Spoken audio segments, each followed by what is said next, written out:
Okay, good evening, everyone.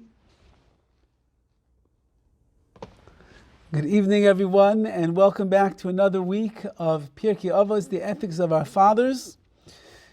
Just as a heads up, so this week will be PIRKEI AVOS. Next week and the week after that, we'll have hopefully two special shiurim on the up-and-coming holiday and the festival of Pesach.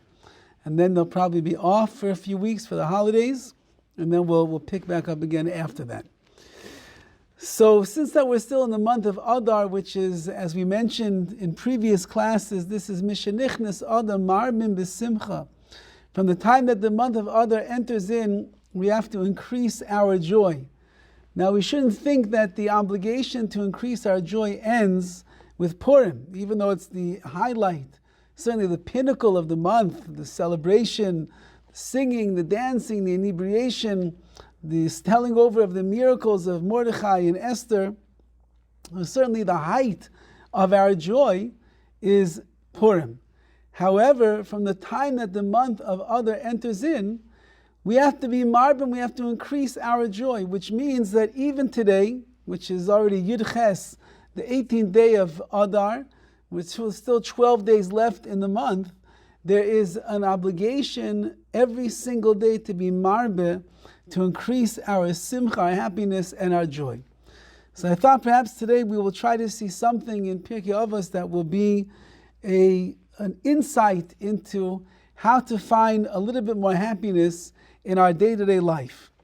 So there's two famous mishnayos that we have in PIRKEI AVOS that speak about how a person should greet another individual. We had much earlier on in the first chapter of PIRKEI AVOS, Shammai tells us, "Hevi mekabel kol adam v'sever panim yafais."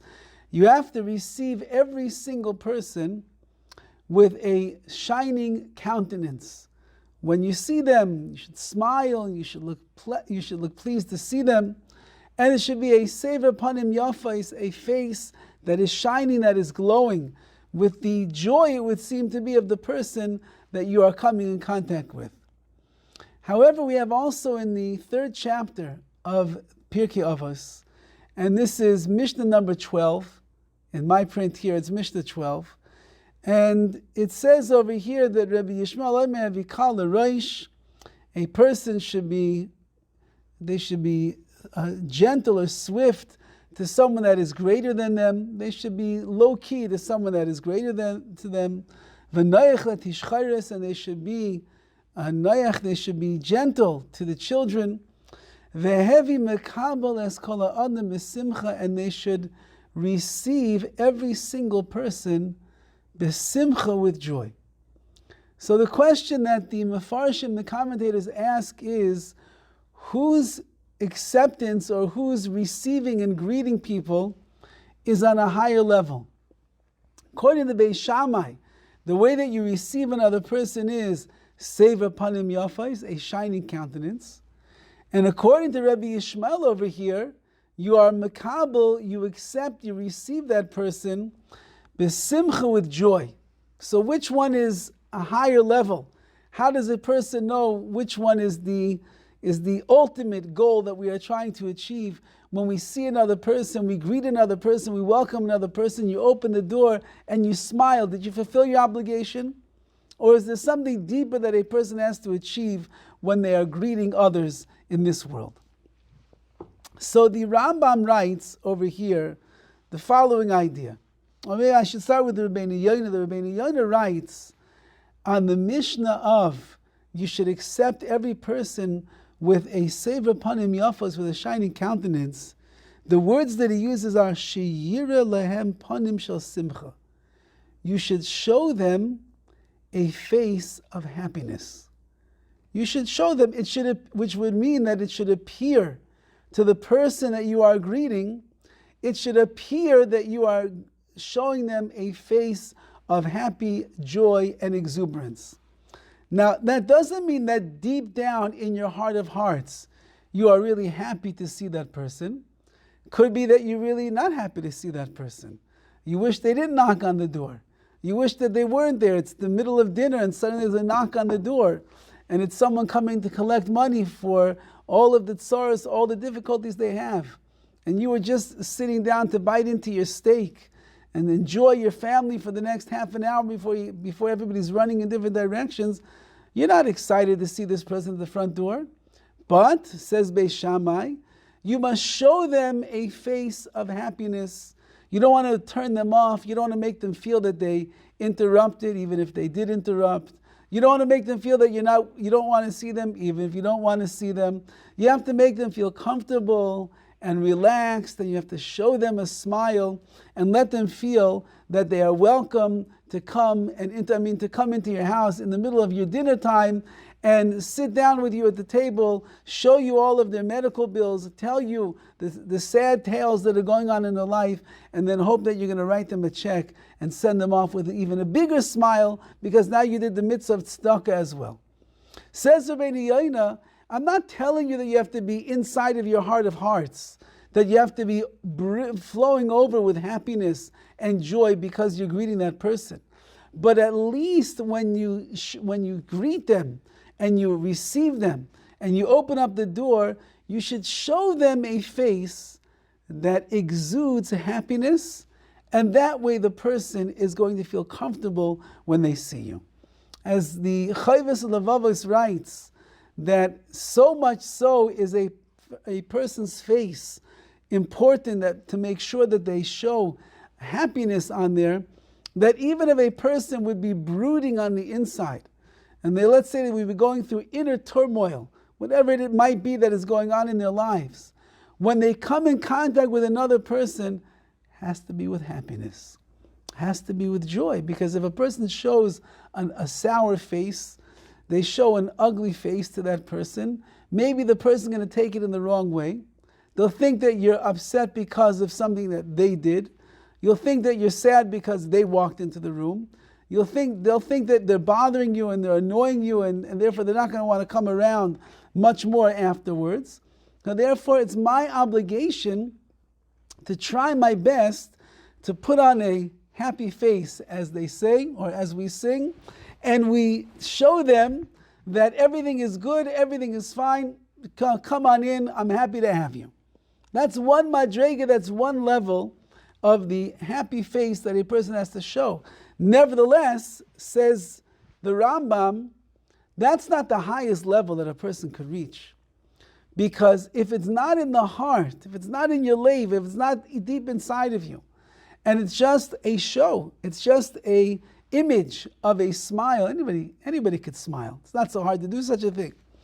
And a person just puts on the smiley face over there, so then that is good because it makes the person feel accepted and welcomed and warm. But there is a deeper way in which a person can achieve it. And that is this week's Mishnah. This week's Mishnah is, as Rabbi Yishmael says, Mekabel es kol ha'adam, you have to receive every person, kol ha'adam, every single person, besimcha, with joy. Says the Rambam, Eina mistapek b'havas lashon hatana kol adam. So the Rambam himself says that over here, when we say that you have to receive a person with happiness, that's greater than that which Beis Shammai said earlier with a shining countenance. Because simcha, real joy, it comes from within. Real joy is not something that is external. Real joy is not something that somebody else is going to make. Nobody makes you happy. It's not they can enhance your happiness. They can add to the happiness. But the ultimate simcha, the ultimate joy that a person is going to have is something that comes from the inside and works its way out. And therefore the face that is shining happiness and it's exuding that smile that is there, that is the ultimate joy that we're talking about over here. Now says the Rambam, and he doesn't stop over there. And the Rambam writes, what does it mean, kol adam, that you have to accept every single person with happiness? And he says, katan v'gadol, you have to accept a child and an adult with happiness. Ben chorin ve'eved, you have to accept a person who is a ben chorin, someone that is free. The Eved in person, or even a slave. If a slave would come your way, you'd have to accept it with happiness. Kol ish mimin ha'adam, every single type of human being, you have to accept them with simcha, with joy.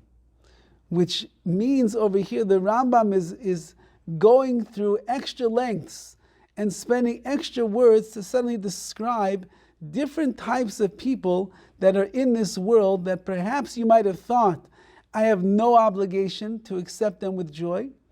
It's impossible for a person to look at the Eved, to look at the slave the way that he looks at his successful friend who's the businessman.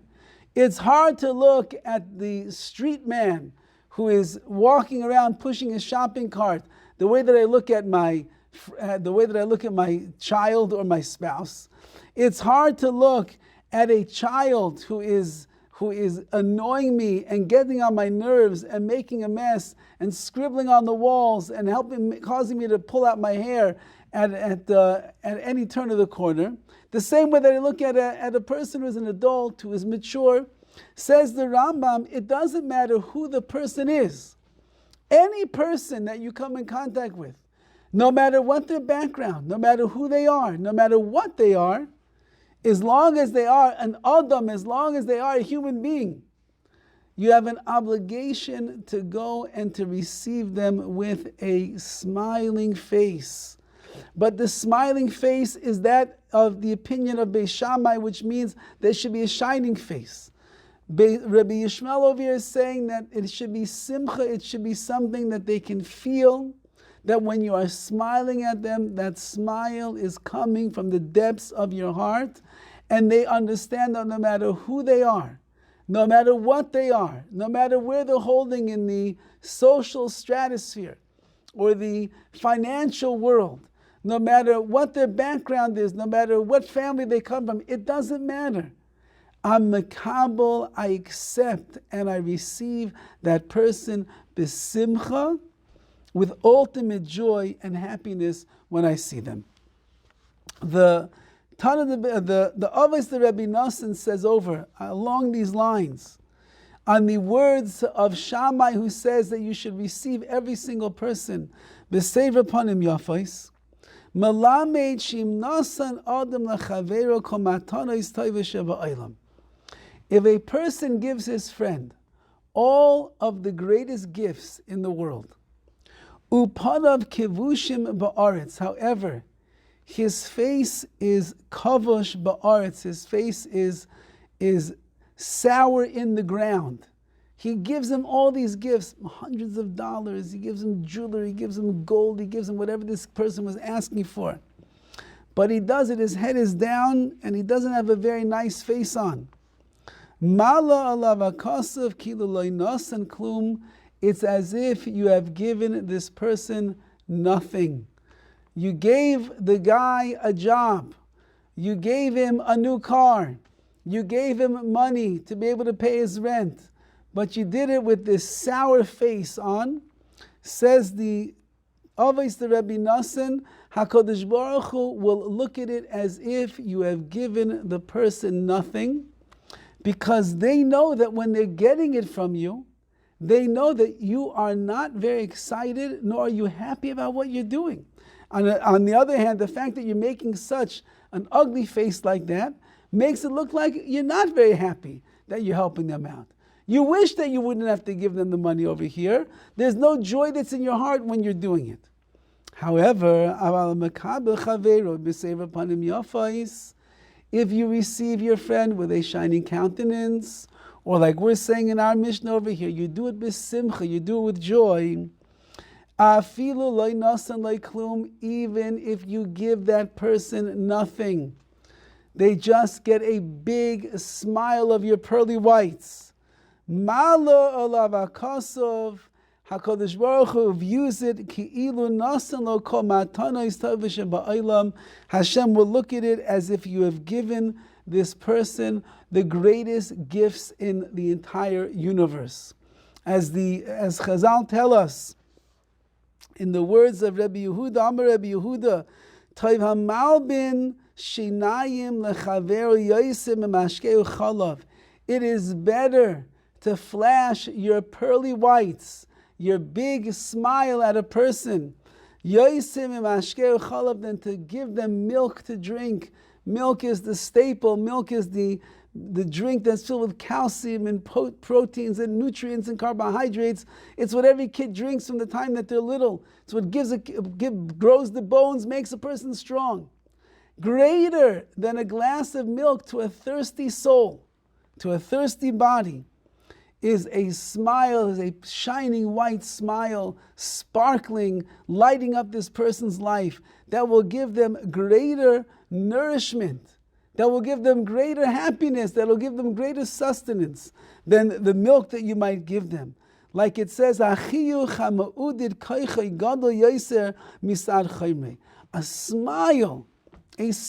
that you give to another person can end up giving them much more support than the physical things that are here in this world.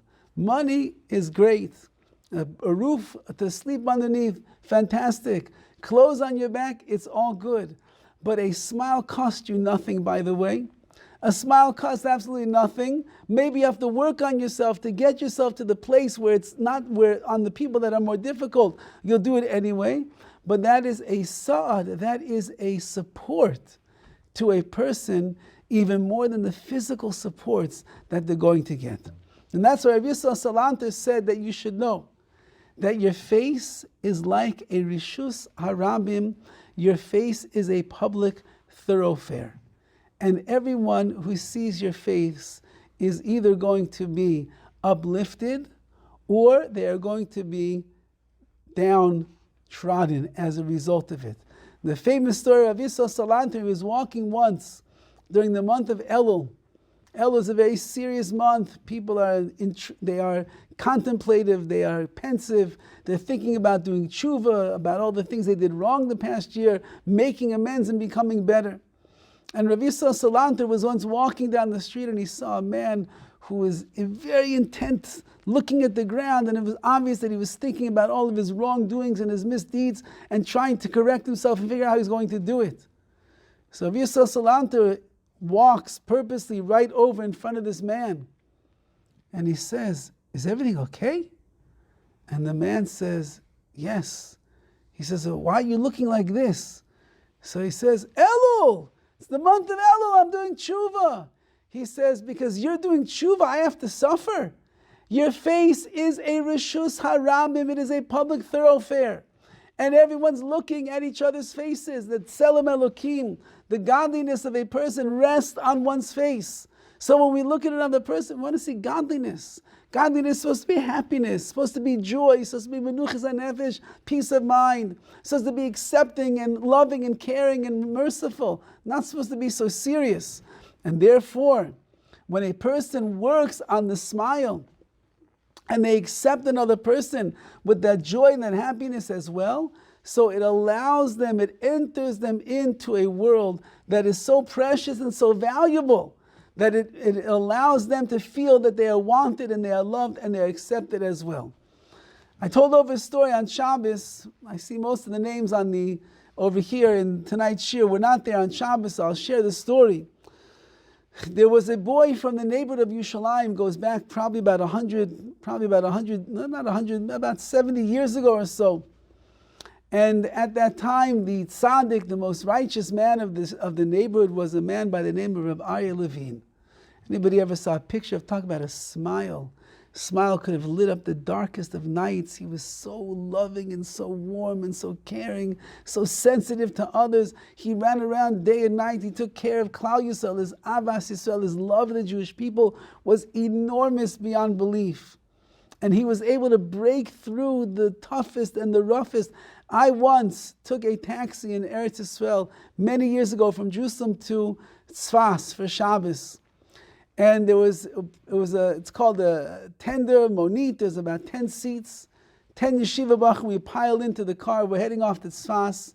And the driver is one of the most unusual looking fellows that we've seen in Jerusalem until that point. He was a big, tall guy. He was wearing a cowboy hat. He was wearing like a plaid shirt buttoned all the way down to here. big burly arms, big jeans on, boots.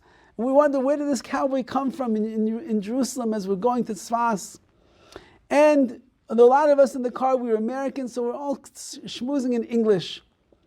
And as the conversation is going on, suddenly this Israeli cowboy pipes in perfect English. He says, "You think you know what a tzaddik is?" So we said, "Probably better than you know what a tzaddik is." He says, "You never saw a tzaddik in your life. I saw a tzaddik in my life. I grew up in the neighborhood. I was next door neighbors to Rabbi Aryeh Levine. Do you know who that is?" We said, "Yes, we heard his name." And he says he was a Malach Hashem Tzvakos. He was an angel of God. And when we were little children, he used to walk on the streets and he used to look at us and he used to pinch our cheeks and caress us. I know what a tzaddik is. I grew up with Rabbi Aryeh Levine. And this is the Aryeh Levine, the cowboy from Jerusalem, remembered his youth with that smiling countenance, that face, that warmth, that love. So Aryeh Levine was once, there was a young man in the neighborhood in Jerusalem, goes back so many years ago, a boy named Eli. And he came from a wonderful mishpacha, all beautiful Torah Jews, but Eli was a little bit different than the rest of the family, and at a certain point he started veering off the derech, the pathway. And he felt guilty. He was living in Jerusalem, and he was living in his parents' home, living in that neighborhood, that holy, holy neighborhood. And he had taken off his tzitzis, taken off his yarmulke, taken off Shabbos, taken off everything. And one person that he tried to avoid any time that he would even catch a glimpse of him was Rabbi Aryeh Levine. He didn't want to confront him. He just didn't want to have to talk and deal with it and tell him what's going on. And maybe the tzaddik is going to ask him, "Is everything okay? Can I help you? What can I do?" He didn't want to deal with it. So he was always on the watch out. And whenever he would see Rabbi Aryeh Levine from a distance, the moment that he would see him, he would do an about face and he would run away.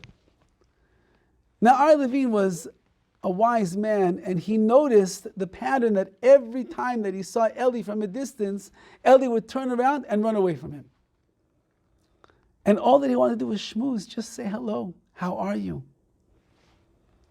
So one day, as Rabbi Aryeh Levine is walking down the street, and Eli is walking down the street, not paying attention, the next thing you know, they are face to face. And at this point, it's too late for Eli to run away. So Aryeh Levine says, "Oi, Eli, so nice to see you." He said, "I hope everything is okay. So many times I tried to come over to talk to you, and I noticed that every time that I'm coming over, you're running away from me." He says, "You don't have anything to worry about. I just want to schmooze a little bit with you." So Eli says, "Oh, no, Rebbe, you're not the one who has to apologize or ask any questions. It's me, it's my fault." He said, "Ever since that I started leaving the pathways of Yiddishkeit, it's been uncomfortable for me here in the streets. I stopped keeping Shabbos and brachas, all the different things. And ever since I took off my yarmulke, I really feel like everybody is judging me and looking at me and making their judgments of who I am. And I'm so uncomfortable. I just didn't want to meet up with you, Rebbe. I didn't want to see you. I didn't want to hear what you would have to say." So Aryeh Levine puts his arm around Eli's shoulder and he says, "Eli, I have to be honest with you. I'm a very short man. I can't even see what's on top of your head. All I can see is what's in your heart." And those words, with that smile, with that warmth, with that love, that he was makabel, that he accepted and he received this young man with a simcha, with a joy. Those words penetrated into the heart of this young man, Eli, and that was the beginning of the turning point which brought him back to a way of Yiddishkeit, of Torah, and put his yarmulke back on his head. And today, decades later, there are children and grandchildren and great-grandchildren of Eli that are living lives of beautiful Torah. Because you have a man like Rav Aryeh Levine, who is able to be makabel kol adam, to accept and receive this person b'simcha, with joy. A man here in Los Angeles told me that he was a struggling youth in high school, and he was a rough and tough kid, and he didn't want to listen to the Rabbi, and his parents, wonderful, amazing people, brothers, amazing people, sister, amazing woman, but he was a rough kid, a street kid, whatever, he wasn't into it. And he once went to Eretz Yisrael, and he was in a yeshiva there, and he was totally fooling around, getting himself into trouble. He was there just to have a good time. And his father and his mother and his brother came in the middle of that year to visit. And they ended up going Friday night to the great tzaddik, Rav Yitzchak Shiner, who I told the story about several weeks ago, the man with the smiling countenance. And they went to his house Friday night for the meal. And they come in, and here you have this boy, the rough and tough kid, his father who is a principal, his brother who is either was married at the time or heading off to marriage as a man who's going to be learning in Kollel. And they sit down at the table, and Rav Shiner right away sees what is going on. And he tells this young man, come sit next to me. Come sit next to me. So the boy, with a little trepidation, he sits next to Rabbi Shiner, and the meal begins, and in the middle of the meal, they start having a Talmudic discourse between him, Rav Shiner, and the father and the son, the other son that are there. And this guy's sitting there, he has no idea at all what is going on, at all. And he's starting to feel very uncomfortable. And Rav Yitzchak Shiner turns to this young man and he says, let me just explain to you the question that we are discussing. And then he proceeds to explain to him in clear, basic English, conceptually, so that the young man will understand exactly what the Talmudic discourse and argument is all about. And he explains the Mektzos HaChoshim, which is one of the famous commentaries on Shas, on the Gemara. And he explains to them, and he says, do you understand? So let me explain it again. And he explains to them slowly, patiently, with clarity. And he tells them what is being said. Do you understand? And the guy says, yeah, I understand. He says, okay, so here's the question that we have. What do you think? And all eyes are on this young boy. And he's thinking he has a good head. This guy is smart. He has a good head. And he comes up with some kind of an answer, and they say, wow, unbelievable. And they start talking back and forth. And the whole night is going on like this. This guy told me that by the time that he walked out of the house of Yitzchak Shiner, he was on cloud 9. And he said that night was a turning point in my life. If it would not have been for that night, where he welcomed me and he accepted me b'simcha, with joy, I don't think I would be where I'm holding today. This is the man I taught his children in Beis Yaakov, his daughters in Beis Yaakov. One is married, the other one I think is married, the grandchildren, the whole thing. If you are makabel, you receive a person b'simcha. If you give them nothing of monetary means, you don't give them a penny, you don't give them a shirt, you don't give them a present, nothing. Says the Horowitz, the Rabbi Nassan, it's as if you gave them kol matanos tovos sheba'olam, as if you gave them the greatest gifts in the world. Because a smile is invaluable. A smile is priceless. A smile warms the heart of the person that you are speaking to. And when a person ends up giving over that smile to the person like that, so you have just accomplished incredible, amazing things. Says the Rambam, you know which is greater, the shining countenance or the smile? What's greater is the smile. Because the shining countenance, I could fake it. I could just put on that smiling face, and I could just give you a little flash of a smile, a little wink in my eye over here, make you feel that you're comfortable, make you feel that you're accepted, all good. But if I'm makabel, the person b'simcha, I accept this person with joy and with happiness, so then that's a much higher level. Rav Moshe Shapiro Zatzal said, the word simcha, the root of that word is sin mem ches. It is the related. We find Rav Hirsch many times will show how words are related to each other, even though maybe one letter is off. And therefore many of our great sages will relate words to each other based on the 3-letter roots that are there, even if one of the letters is off. So he says, you know what the shorish, the root of simcha is? Sin mem ches. If you change the sin for a tzadi, these 2 letters are interchangeable in the rules of grammar. So then you have tzamach, tzadi mem ches, which means to grow. Simcha helps the person themselves to grow. But if you're mekabel, if you accept another person with joy and with happiness, you will help them to be tzemech, you will help them to grow as well.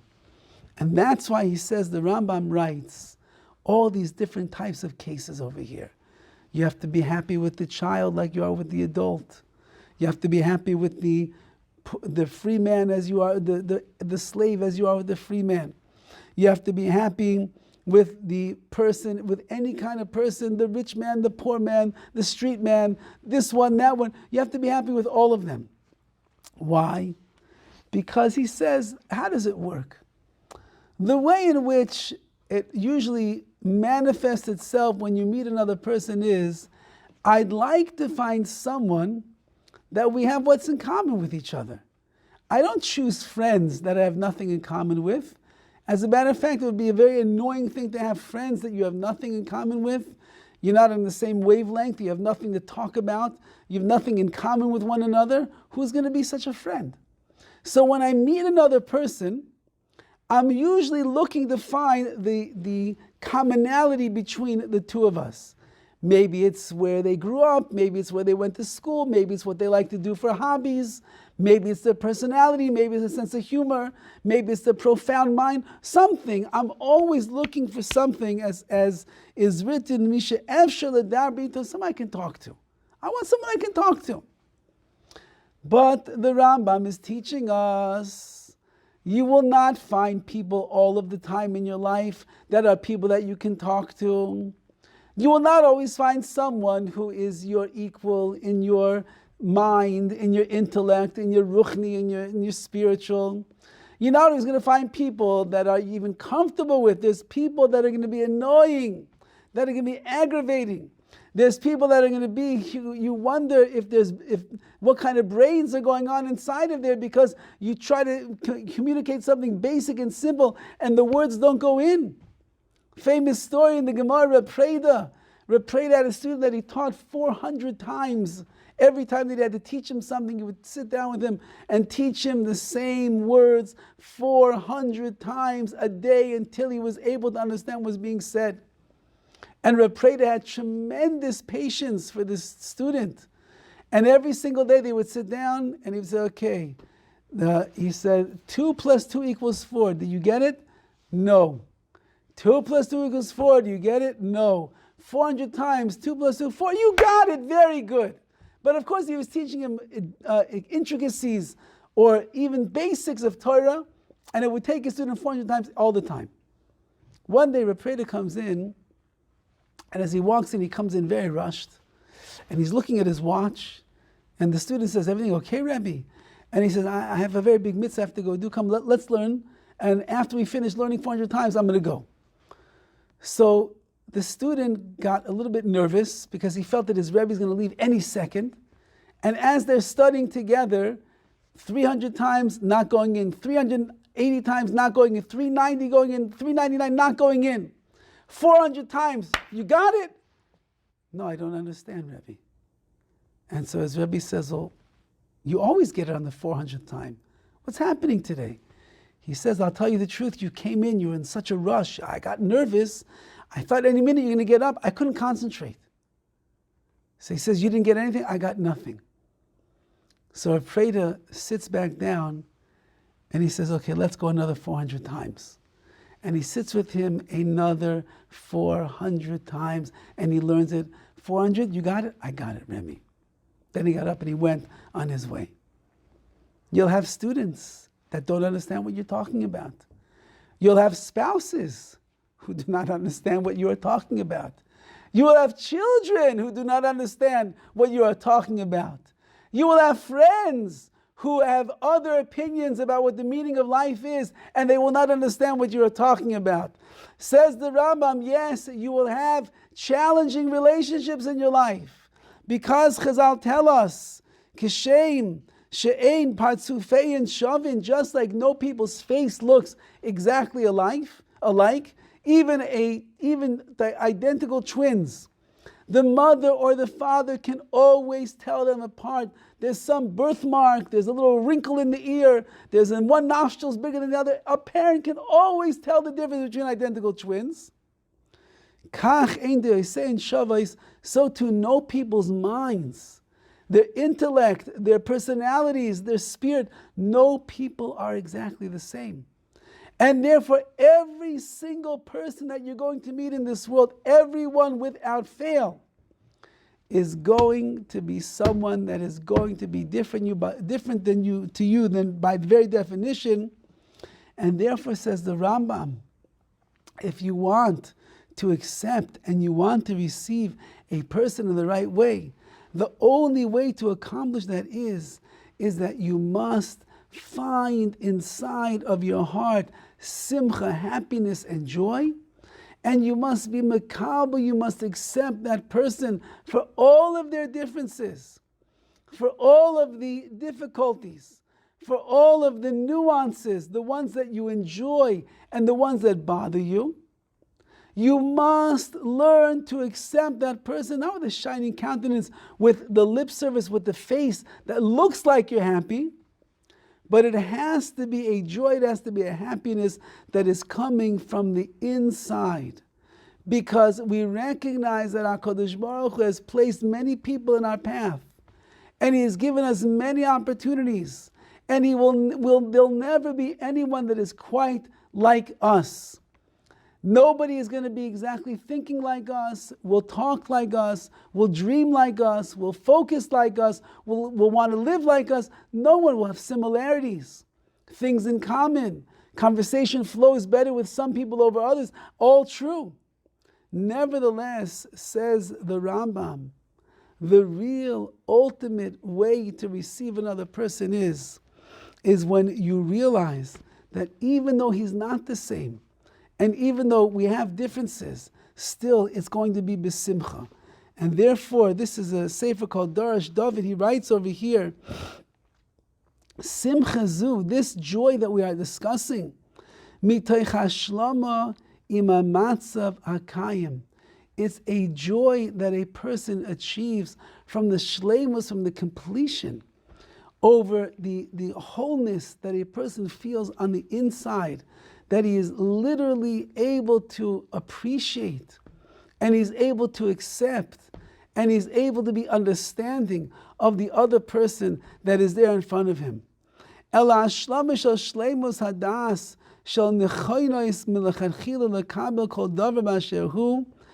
person who is shalem, who is complete in their acceptance of others, they will be able to live with this great joy. The reason that we are not always smiling at other people, the reason that we don't accept every person, people come over to the house and it's not the person that I wanted to see. Says Rabbi Yishmael over here, but HaKadosh Baruch Hu sent them your way. And every single person is coming into your life. They're different, they have obvious differences, they have inherent differences, all the different things that are there. And our job is to reach a level inside of ourselves where we don't see the differences, but rather we see the person for who they are in front of us. We accept and we appreciate. We had my wife and I, when we were in our first year of marriage, we went to spend a Shabbos by one of my Rabbi, Rabbi Eisenman.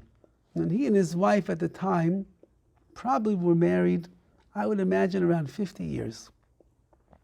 And when we were at their house, so it was incredible to watch a 75-year-old couple sitting at the Shabbos table, acting with each other as if they were a chassan and kala. They just got married, and they were still in the week of Sheva Brachas of the first week of marriage. His wife was a 75-year-old woman, and she had googly eyes while she was looking at her husband. And her husband was smiling back at her, and they were playful at the table. They were making fun. They were joking around, and she did not accept everything that he said. By the way, she was a very brilliant woman, and she argued on her husband's Devar Torah, and he took it all in stride, and he playfully answered her back, and he brought some proofs why he was right. She brought some proofs why she was right, and at the end they laughed and they accepted both of each other's explanations of that verse in the Torah. And the whole Shabbos, my wife and I were mesmerized by this elderly couple who was acting with such happiness and joy and simcha that was there. They looked like they were literally just married, standing under the chuppah. They were the happiest they could be. So at the end of Shabbos, I said to my wife, can you go ask the Rebbitzin, what is the secret to that marriage? How can they look at themselves like that 50 years later? How does that work? So my wife, before we left, she went over to the Rebbitzin, and she said, Rebbitzin, my husband and I have been here the whole Shabbos. We're like in awe of you and your husband. We never saw such shalom bayis, such peace and harmony in the house before. What is your secret? So the Rebbitzin thought for a moment, and then she answered immediately, and she said, when you learn to look at those things in your spouse that everybody else thinks are faults, you look at them as their greatest milas, as their most outstanding qualities, then you will never ever see anything wrong with your spouse, and you will always be happy with them. Again, when you look at those things in your spouse that other people look at as their greatest faults and deficiencies, yet you look at them as their greatest strengths and the properties that make them who they are, then you will never, ever see anything wrong with your spouse, and you will always be happy. That perhaps is the key over here to being makabel kol adam, the simcha, to receive every single person with joy and with happiness. When we look at a person and we see in them those things noticeably are wrong, noticeably are deficient, noticeably are lacking, and instead of focusing in on the negative of what they don't have and who they are not, but rather finding some clever, creative way in our minds to look at their faults as being their milas, as being their strengths, or at least, if you can't do that, at least be understanding and accepting and patient and benevolent with that which they are falling short in and what they are lacking, then instead of being perturbed by the person, instead of looking and finding the negative that is there in the person, you will end up seeing the positive and the good, and then you will automatically come to a state of simcha, of joy that is there, and you will receive them for all of the good that they have to offer. And that says the Rambam over here, it doesn't matter who they are, rich, poor, tall, handsome, beautiful, famous, not famous, a homeless person, a poor person, it doesn't matter, says the Rambam. Child, you know that Rav Avram Pam Zatzal, who was one of the great Rosh Yeshivas of our generation, he had a very soft spot in his heart for all children. And he honored every single child no less than he gave honor to the adults that he dealt with. And he dealt with some of the greatest Talmidei Chachamim, sages of our generation. And yet when it would come to a little child, he would go over to them, he would stand up with them, he would look into their face, he would caress them, he would talk to them as if everything. There was one boy that was in the yeshiva, not in the yeshiva, but his family lived near the yeshiva. And this boy was a special needs child. And he used to do many things that were embarrassing. He would go out into the shul and he would do funny things and embarrassing things. And sometimes the father would get embarrassed. And Rav Pam was always so careful with this young boy. He was always so gentle with him, always so kind to him. And this young man was, I believe that his name, I don't remember exactly, we'll call him Moshele. So this young man once came to Rav Pam in the middle of I think it was Simchas Torah, right in the middle of the whole, everybody was dancing, and the boy came up to Rav Pam. And Rav Pam said, "Oh, Shalom Aleichem." He says, "Moshele." And the boy says, "Yes." And he looks at Rabbi Pam, who he'd met maybe 100 times already. And he says, "What's your name?" Says it to him very loud in front of everyone. "What's your name?" And he says, "Me? My name? My name is Pam." He says, "Pam what? What's your name?" And he says, "My name is Avraham Pam. It's so nice to meet you, Moshele." This was a Rosh Yeshiva. This was a man that was put on the spot. This was a man that's in public and everybody's watching him. But you makabel kol adam b'simcha, you accept every single person, those that are healthy, those that are not healthy, those that are good, those that are, it doesn't matter. When a person does that, when a person really understands that, it's really one of the ways that we emulate Hashem. If we think about the world of meshugayim that we live in, we're all meshugayim to a certain extent. And yet HaKadosh Baruch Hu, He receives and He accepts and He loves and He embraces and He endures each and every one of us. Not to mention all of the other meshugayim that are out there in the world. HaKadosh Baruch Hu embraces and He loves and He is patient and He is kind and He is merciful. And it's not even a question. HaKadosh Baruch Hu is mekabel us. If a person is here, in this world, that means that Hashem is makabel, He accepts you, and He receives you, and He's doing it b'simcha, with joy.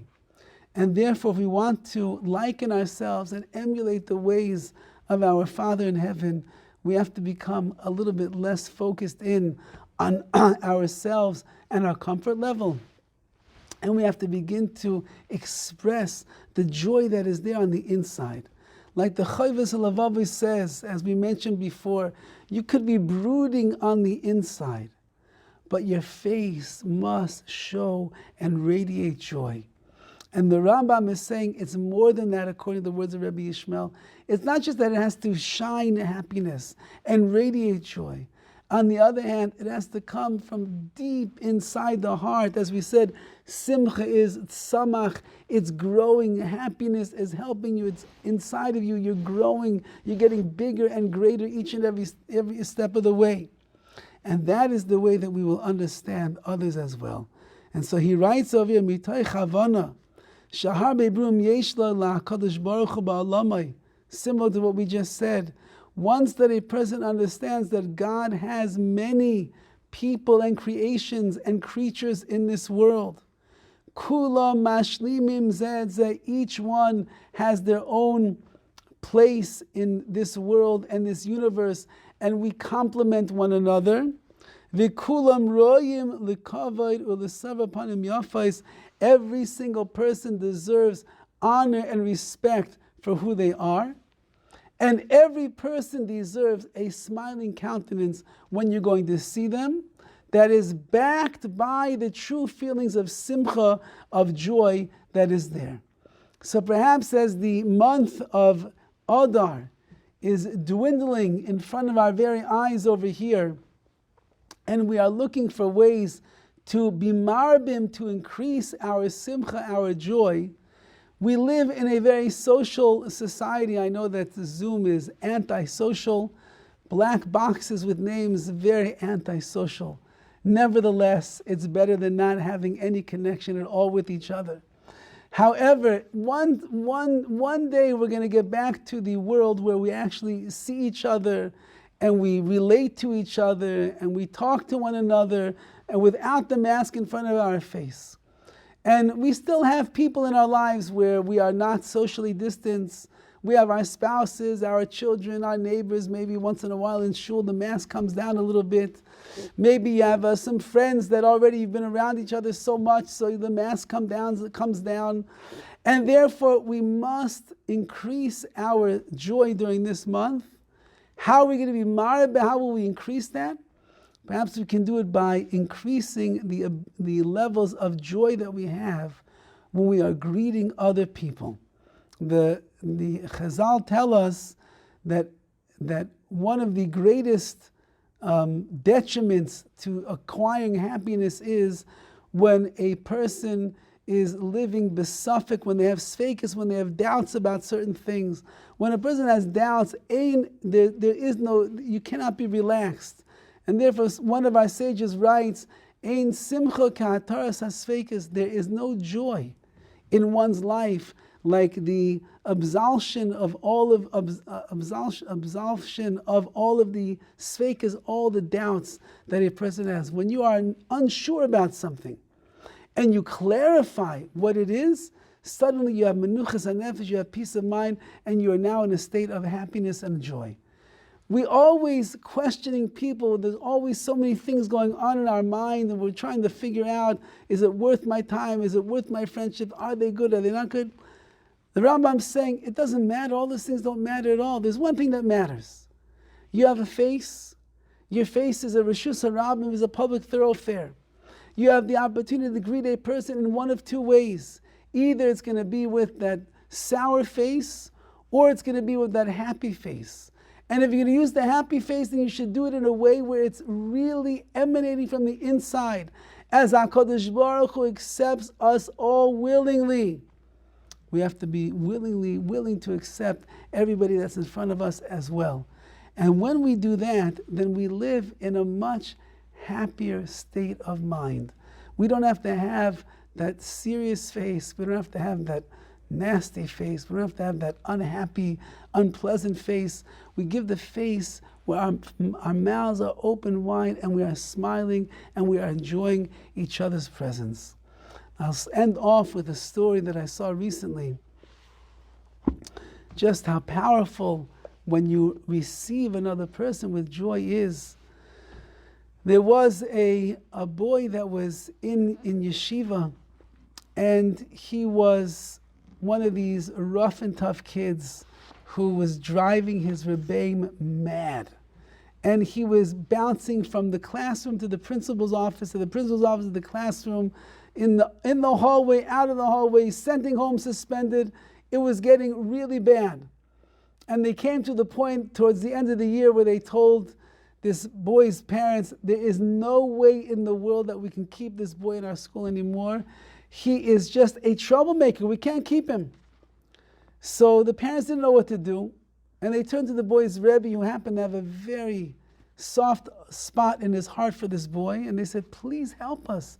This kid's got to get into yeshiva.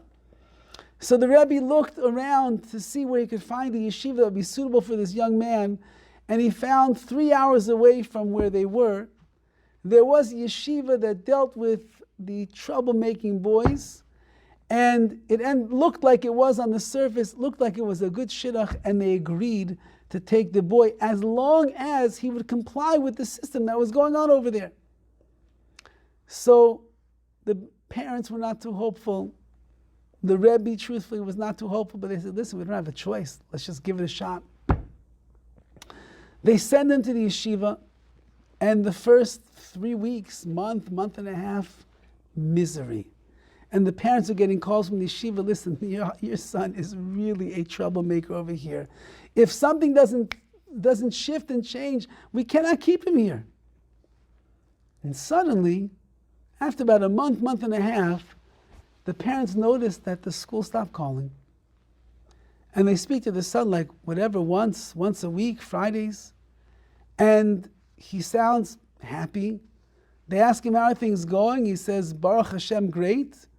What do you mean, Baruch Hashem, great? Everything is okay? Everything is great. Learning, yes. Learning, everything is fine. Class, everything is great. And it goes on like this. It goes on month after month, year after year.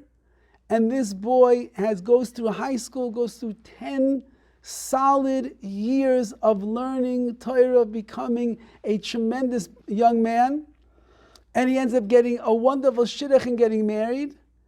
And at the Sheva Brachas, one of the nights of the Sheva Brachas, when his Rebbe from that elementary school Rebbe was there, together with his parents, he decides that now is the time to reveal how he became who he became in that transformative year in yeshiva. And he stands up and he says, I just want to explain my good fortune of how I ended up where I am today. He said, it's not a secret. When I was a younger boy, I was a troublemaker of sorts. I had a very hard time in yeshiva. They sent me away to this yeshiva where I was. And the first 3 weeks, I'm telling you, it was not going well. I was not into it. I was not ready for it. I did not want to be there. And truth be told, I know that they were getting ready to kick me out. One night I was in my dorm room and I reached into my pocket for a piece of paper that I was looking for. And it was a piece of paper with some important telephone numbers that I needed, and I realized I must have left it in my Gemara in the Beis Midrash. So I pulled myself out of bed and I walked into the Beis Midrash. It was still time when boys were sitting there learning. And I sat down at my desk and I opened up my Gemara to look for those papers. And as I'm looking for the papers and the Gemara is wide open in front of me, one of my Rebbeim comes behind me and he slaps me on the back and he says, wow, way to go. I'm so proud of you. You're still here in the Beis Midrash learning. Good for you. And I was about to tell my Rebbe, no, you don't understand. I don't learn. I just came in to get a piece of paper. But before I could open my mouth, he had already gone on to speak to another boy. And I thought to myself, that felt pretty good. He's actually proud of me because he thinks I'm learning. Well, maybe I should try to learn. And I sat that night and I tried to learn. The next day I came to yeshiva, came to the shir, came to the Gemara shir. And in the middle of the shir, the Rebbe said something and I was actually paying attention. And I asked the question. And the Rebbe said, wow, that's an incredible question. And he turns to me and says, you're on a hot streak this week, incredible. Suddenly everybody looks at me. And then me, the troublemaker, the guy doesn't pay attention, I'm on a hot streak. The next day I come to class. The Rebbe says something again. And I don't like what he says, and I ask a question. And then he says, incredible. You were mechav and you came up with the exact question of Tosfos, one of the main commentators on the Talmud. Amazing. And day by day by day, I was drawn in more and more and more and more. The other kids started taking notice of me. Suddenly I had good chavrusas, good study partners. And he says, and the rest is history. I never looked back after that. You're makabel kol adam, you receive every single person b'simcha, with happiness and joy. You transform yourself, you're tzameach, you grow yourself. You help others to grow as well. A smile is worth more than all of the matanos tovos, all of the greatest gifts, all the money in the world. But all the greatest gifts with a sour face, it's as if you gave over absolutely nothing. Says Rabbi Yishmael, you meet a person, they're like you, it's easy to smile. They're not like you, it's much harder. You know what? We're not like Hashem. And HaKadosh Baruch Hu smiles down on us, and He receives us, and He accepts us, and He keeps us along, and He's merciful, compassionate, and loving, and warm, and accepting, yes. So we have to work on being the same. And maybe this is one of the ways that we can be marbim. We can increase our joy over these final 2 weeks, week and a half of Adar. That as we come in contact with others, we are social beings and we will come in contact with others. We'll work on finding the ways to be marbim b'simcha, to increase our joy. When we are mekabel kol adam, we receive every single person B'simcha, with happiness and gladness and joy. Have a wonderful evening, everyone.